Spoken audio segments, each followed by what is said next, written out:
This is our first stop, actually. Yeah, it is. Yeah. It is, yeah. Okay, let's all here. Gather everyone together. Okay, so this is, of course, Maple Road, which used to be called Maple Road. Maple Road. Maple Lane, which used to be called Lucknow Place. Alexander Terry's Lane, actually, almost. Lucknow Place, it says up there. Lucknow Place. Why? I don't know, but that says Lucknow Place up It does there. say Lucknow Place. Yeah, it's been whitewashed over. So you see in this building here, it says Lucknow Place. Oh yeah. Yeah, is this Lucknow? video camera's not great. Anyone know where Lucknow is? What does it mean?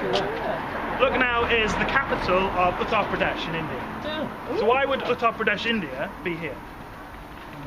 Importing something. Importing something. So let's go back to Terry's Lane, yeah. right? It was called Chocolate Terry's oranges. Lane, or Maple Lane, because this was the first road in Surbiton, pretty much.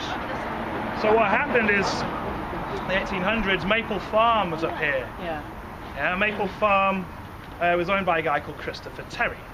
When Christopher Terry passed away, it coincided with the coming of the railways, and Thomas Pooley, who was one of the main builders and architects of present-day Surbiton, bought the land of Christopher Terry.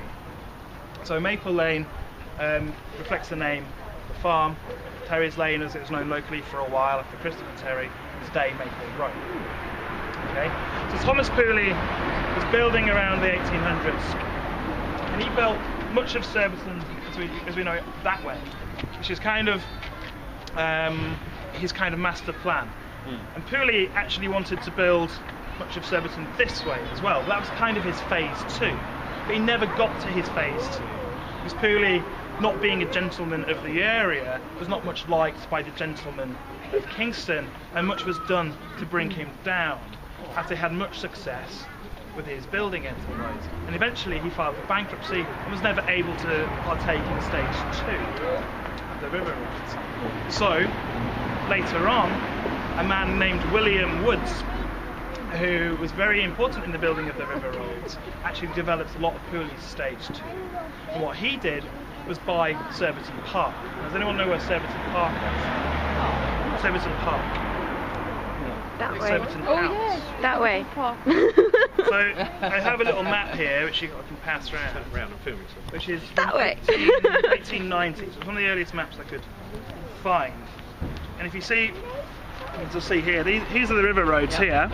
We have Surbiton Crescent here, and in the middle there's a little name there saying Surbiton Hall. Now Surbiton Hall originally had all its lands around it as well, which is all here. So going right up to the County Hall there, and right down to about Grove Road.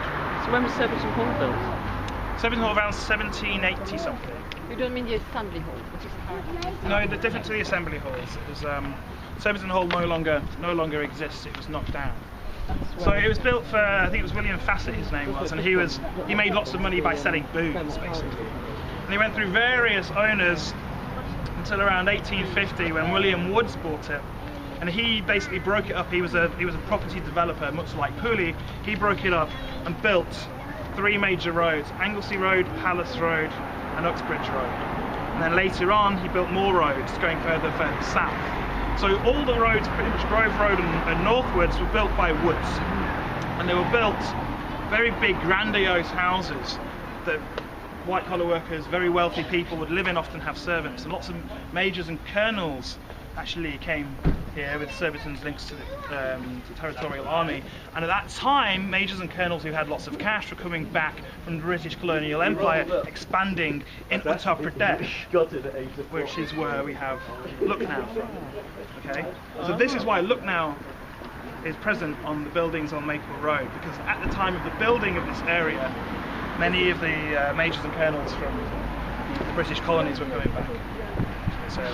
So what we're going to do now on the rest of the walk is really contrast the roads that were built by Woods, which is kind of northwards towards Kingston, which kind of have big grandiose houses that are very expensive to buy or live in at the time, with the roads that are kind of further towards Surbiton, which actually were built more piecemeal, bit by bit. No one developer took over the development of those roads, and they were owned by different people. There were pastures and meadows and people raising cows and pigs on them. And slowly, bit by bit, the houses were built. And down this end of the road, the Surbiton end, was a lot poorer. It was a lot denser housing. Conditions weren't as good, and the rich people and the well-to-do were all up here.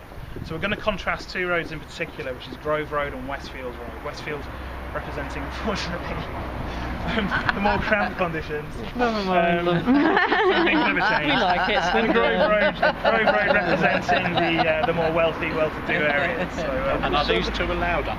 don't know. Do you have your passport?